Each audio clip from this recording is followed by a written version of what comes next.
¿Qué tal? Buenas noches, Dayana, Marcos, ¿cómo les va? Bien, todo bien, gracias. ¿Y vos? Bien, bien, bien. Me alegro. Bueno, fue una jornada, imagino que de muchos anuncios. Uno de los anuncios a los que hacíamos referencia tiene que ver con la eliminación del cepo. ¿Qué impacto tiene esto en la economía argentina y fundamentalmente en la mirada de las empresas, de los inversores? Bueno, en primer lugar, la salida del cepo es una de las deudas pendientes del gobierno en relación con su promesa electoral, ¿no? Y es una de las demandas que tiene una parte de la ciudadanía, no demasiado importante, pero sí justamente el sector empresario, porque la existencia de un cepo cambiario actualmente lo que genera es trabas y algún tipo de obstáculo, por ejemplo, para importaciones, por ejemplo, para liquidación de divisas y demás cuestiones que hacen básicamente no solamente la rentabilidad, sino a la actividad productiva misma de empresas en la provincia, ¿no? Hoy Caputo ratificó algo que venía mencionando el último tiempo, que tiene que ver con el plazo de la salida del cepo, porque también en el último mes aproximadamente y sobre todo a partir de una consolidación del proceso de desinflación, obviamente que la pregunta era, bueno, perfecto, la inflación a la baja, ¿cuándo salimos del cepo como la siguiente etapa del programa económico, ¿no? Caputo fue muy claro al mencionar, en algún momento del 2025 el cepo se va a levantar y que el gobierno no se puso como objetivo una fecha para hacer justamente esta acción, sino el cumplimiento de ciertas condiciones. Caputo mencionó tres condiciones particularmente. En primer lugar es un equilibrio de la base monetaria, es decir, de la cantidad de dinero circulante en el país, que está medianamente corregido, que la tasa de inflación continúe mostrando desaceleración, que también está en ese proceso, y en tercer lugar lo que tiene que ver con una consolidación o un fortalecimiento, quizás mejor dicho, de las reservas internacionales. ¿Por qué? Porque la salida del cepo naturalmente podría generar, llegado el caso como una de las consecuencias posibles, es una demanda mucho mayor de dólares de la población, de las empresas y demás, de la que existe hoy, y que eso naturalmente provocaría un salto del tipo de cambio, cosa que hoy está muy estabilizado. Entonces, de las tres condiciones que Caputo puso, dos están medianamente cumplidas y faltaría fortalecer reservas, y por eso hoy el ministro dijo, el año que viene vamos a salir del cepo, porque el programa económico del gobierno justamente está en línea con continuar fortaleciendo reservas, que de hecho este año las reservas han crecido mucho, pero todavía están en un nivel de cierta fragilidad. En el marco de esto, justamente, también se mencionó un eventual nuevo acuerdo con el Fondo Monetario Internacional, que eventualmente, llegado el caso, según lo que se está hablando en diálogos previos, generaría este fortalecimiento final de las reservas que haga falta para que justamente el año que viene el cepo termine ya por dejar de existir en la Argentina. Si te parece, Alejandro, vamos a compartir justamente este tramo en el que Alberto Medina Méndez le consultaba esto al ministro Caputo y él respondía respecto de la eliminación del cepo. Del cepo, sí, claramente vamos a salir en el 2025. Hemos venido saliendo, como bien sabes, desde el principio. Fuimos sacando gradualmente. Este no es el cepo que había hoy, claramente no es el que había a principio de año. Se han normalizado las importaciones, hemos hecho muchísimos arreglos, digamos. Ahora, en cuanto al tiempo, nosotros siempre dijimos que nos hemos fijado condiciones para salir y no fechas. ¿Por qué? Porque la verdad es que no somos magos y no, digamos, sí sabemos cuáles tienen que ser las condiciones para salir, pero sería tremendamente arrogante de nuestro lado ponerle una fecha a cuándo esas condiciones se van a dar. Bien, allí los que escuchábamos justamente al ministro de Economía, Luis Caputo, anunciando justamente ya la eliminación del cepo. Imagino también, Alejandro, de manera progresiva, ¿no? Para el año 2025, la total eliminación para el año que viene, pero no sé si esto tendrá un proceso de gradualismo o será justamente de un día para el otro. Bueno, el gradualismo ya arrancó, en verdad. La etapa final del fin del cepo tiene que ver con aquel que experimentamos los ciudadanos comunes y corrientes cuando queremos quizás comprar dólares, que no podemos hacerlo al tipo de cambio oficial, y para algunas normativas específicas que aplican a empresas. Pero, por ejemplo, en línea con lo que mencionabas, Marcos, durante el principio de año hubo ciertas eliminación de restricciones a operaciones muy particulares de importadores o de exportadores mismos, Y el día de ayer incluso el Banco Central emitió una nueva normativa que flexibiliza lo que es el pago de importaciones de un segmento de la economía que va en línea con esta salida gradual del cepo. Entonces, el hecho de que el ministro ratifique que el año que viene se eliminará el cepo en su totalidad, viene de la mano no solamente el cumplimiento de las condiciones que hablábamos antes y que recién vimos el video que lo mencionaba Caputo, sino también de que hay un sistema que gradualmente se fue adaptando a un escenario final que es la salida. Así que el gradualismo ya existía y falta como la etapa final, el último golpe de suerte para que el cepo pase a ser historia. Bueno, habló también de muchas cosas. Cerca de 50 minutos duró la conferencia Sí. que brindó allí en Corrientes, y entre una de las declaraciones, defendiendo las políticas económicas que está llevando adelante Javier Milei, dijo: vinimos a bajar la inflación, a bajar los impuestos. También ya no suena casi como una promesa de campaña, por supuesto que no, sino más bien como un hecho de que en el ordenamiento de la macroeconomía está en camino, o el objetivo es ese. Exactamente. En referencia a la inflación, el ministro fue contundente al afirmar que, primero, se logró un resultado positivo mucho antes de lo que esperaban, no solamente el mercado, los analistas, sino el propio gobierno, que creían incluso, parafraseando al presidente o citando una frase del presidente Milei de hace bastante tiempo, que decía que quizás entre 2 y 18 meses te llevaba a ordenar la cuestión de la inflación, y en 11 meses ya tuvo una reducción muy drástica.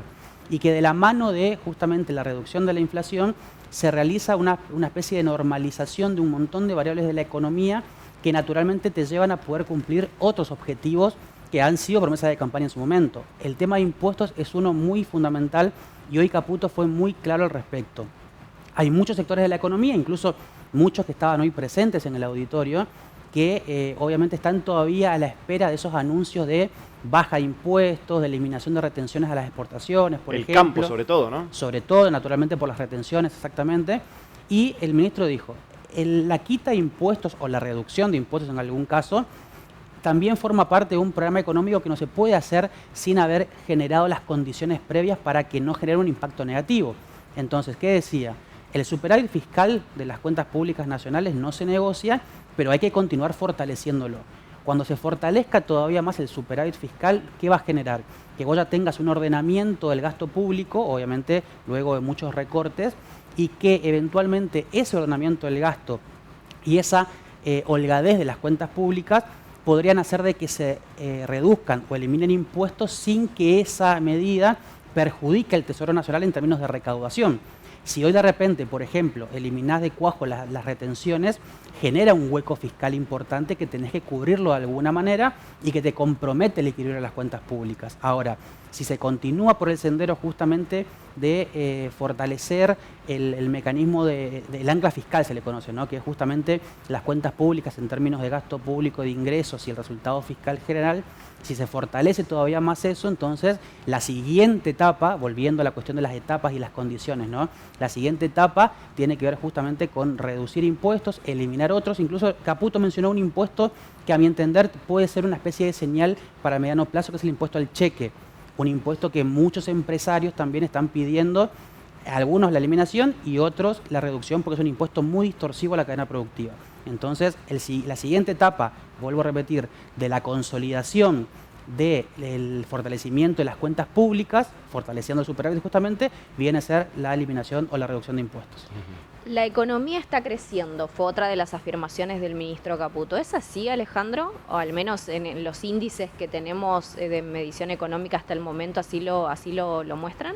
Bueno, todo depende de cuál es la comparación que uno haga. A ver, hoy, por ejemplo, un par de horas después de la disertación del ministro Caputo, el INDEC dio a conocer el estimador de actividad económica mensual que corresponde al mes de septiembre. En septiembre, respecto a septiembre del año pasado, la actividad económica sigue cayendo. Ahora, si uno quiere comparar los niveles de actividad económica de hoy contra los de diciembre, es decir, el momento de asunción del presidente Milei, donde a partir de ahí empieza a caer muy fuerte la actividad, hasta el mes de marzo, abril aproximadamente, se recuperó gran parte de todo lo que se perdió en términos de actividad durante todo este tramo del año. Pero hay un dato que es fundamental justamente en relación a la actividad económica. Mejor dicho, hay dos datos fundamentales que incluso Caputo hoy mencionó uno. Así como hoy el INDEC dio a conocer este estimador de actividad económica, en septiembre hay una caída, incluso también una caída mensual, pero si uno analiza por trimestre, el tercer trimestre de este año creció respecto al segundo trimestre de este año en casi 4%. Es decir, que entre enero y junio la actividad estuvo cayendo en una situación muy, muy complicada, pero al tercer trimestre pegó un repunte muy importante. A la par de eso, lo que mencionó Caputo hoy, un banco norteamericano muy importante, JP Morgan, emitió un informe hace unos días en donde estimaba que el crecimiento económico de la Argentina en el tercer trimestre de este año fue muy importante y que si uno lo anualiza, es decir, si uno toma el dato del tercer trimestre del año y lo proyecta a todo un año entero, implicaría que la Argentina podría crecer en torno al 8% anual, muy por encima de las estimaciones previas del mismo banco que marcaban un crecimiento económico del 5 o 6%. Entonces, desde esa perspectiva, si tomamos justamente la comparación de la foto de hoy respecto a la foto de los meses previos de este año, indudablemente hay una recuperación. Es todavía algo heterogénea, es decir, hay sectores que están trabajando muy bien, el energético, el minero, el agro mismo, otros como el comercio y la industria están un poquito más atrasados, pero en líneas generales pareciera ser que la actividad finalmente tocó un piso allá por marzo, abril y que tímidamente y livianamente están comenzando a repuntar, lo que generaría justamente un optimismo de cara al primer trimestre del año que viene, donde ya podría verse la gran mayoría de los sectores de la actividad económica creciendo. Otro de los puntos fuertes, sin duda, de esta jornada ha sido la afirmación de estabilidad igual a crecimiento sostenido. La estabilidad atrae inversiones, indicó el ministro de Economía, Luis Caputo. Si les parece, vamos a compartir justamente la palabra de ese fragmento y después lo analizamos. Para el crecimiento necesitamos estabilidad. Argentina no crece desde el 2011, o sea, hace casi 14 años que no crece. No es una casualidad que en esos 14 años no hayamos tenido estabilidad. O sea, es una condición para tener crecimiento sostenible en el tiempo, no que crezcamos un año porque salimos de una crisis y entonces ese año creció, pero al año siguiente volvés a bajar. Para que haya crecimiento sostenido, tiene que haber estabilidad, tiene que haber previsibilidad, para que todos ustedes puedan, digamos, proyectar a futuro sus negocios, sus trabajos, sus cuentas, todo. Entonces, lo más importante por ahora es generar esa estabilidad macro. Esa estabilidad atrae inversiones. Eso es una de las cosas que genera inversiones.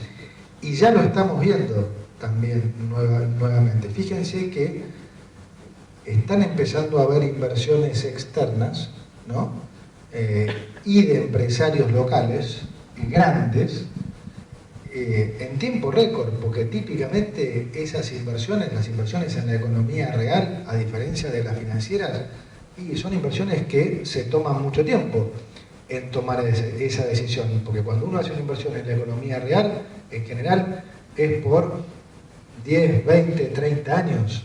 Entonces, si vos vas a hacer una inversión por 20 años, 30 años, y bueno, querés estar bastante más seguro de que la situación, digamos, va a estar bien.